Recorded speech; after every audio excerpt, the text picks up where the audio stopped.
They are doing it again. The trilogy fight is just 2 days away. And here to talk all things UFC 264 is our combat sports reporter, Marc Raimondi. Marc, hello, sir. We have a lot to get to because, you know what? For the first time in Conor McGregor's career, it seems like he's just stayed so low-key ahead to this fight against Dustin Poirier.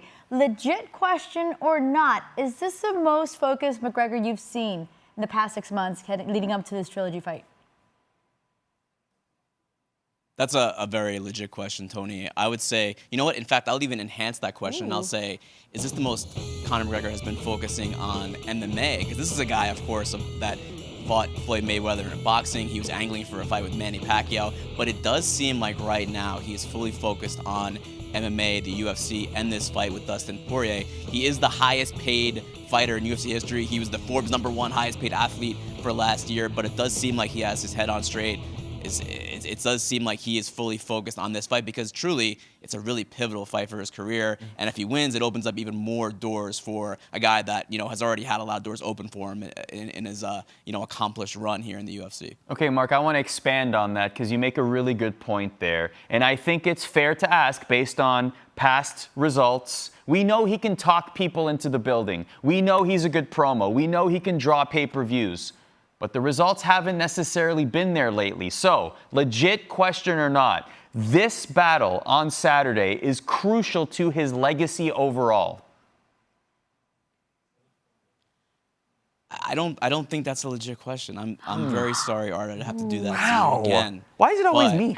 Look, Conor McGregor, listen, no matter what happens on Saturday here in Las Vegas, Conor McGregor's legacy is pretty much secured. He was the first ever UFC fighter to hold 2 titles in 2 different divisions at the same time. No one's ever done that before. He is the highest paid, again, fighter of all time. He's made a ton of money. He's going to go, whatever he does next, whatever he decides to do next, he's going to have plenty of money, generational wealth there for him. So I think his legacy is already set. Now, that doesn't mean he cannot further and cement his legacy with this fight against Dustin Poirier. But, I mean, if you go back to 2016, we're talking about Conor McGregor being one of the best fighters, of all time after that win over Eddie Alvarez. Again, 2-division champion. Very few have done in the cage, not just outside of it with his money, what Conor McGregor has done. So he does deserve the due respect for that.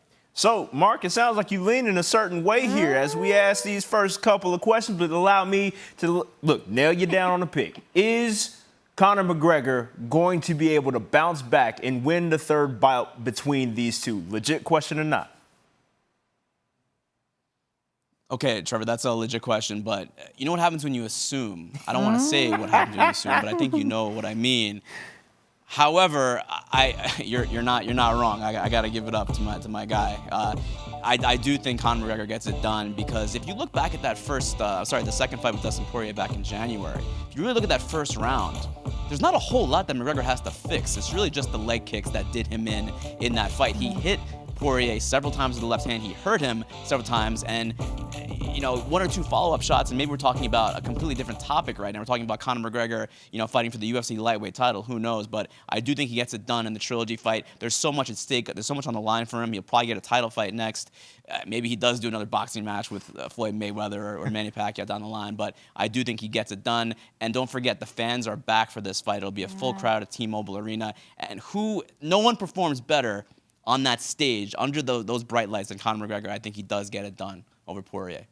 Marc, before we let you go, we got to show you this video. You guys are going to be blown away by this first pitch that we had from UFC heavyweight title contender Derrick Lewis. Was his first pitch legit or not? Oh, my God. So bad. What do you think, Marc? That is so far away from being legit. I don't even know how to describe that. So I don't know if you guys know this, but Derrick Lewis, his entire Instagram account is basically all viral videos of people looking like fools. Well, I think he's gonna have to post his own video on his own Instagram account. And Derrick Lewis's catchphrase is he's okay, but that pitch was very not okay, Derrick. I'm sorry, man. I wouldn't say it to your face, but I'm a good 2,000 miles away in Las Vegas here in Houston. Yeah. I'll say it on ESPN. I'll say it on SportsNation, only to you guys. And clarification. And if anybody asks, it was Arda Okal who said it. If anybody asks, where is this Arda guy? Yeah, I would never admit it to Where his is he? Marc, thank you so much. There you have it. Marc Raimondi answering some legit questions ahead of UFC 264. 2 days away on ESPN Plus pay-per-view. Thanks for watching ESPN on YouTube. For live streaming sports and premium content, subscribe to ESPN Plus.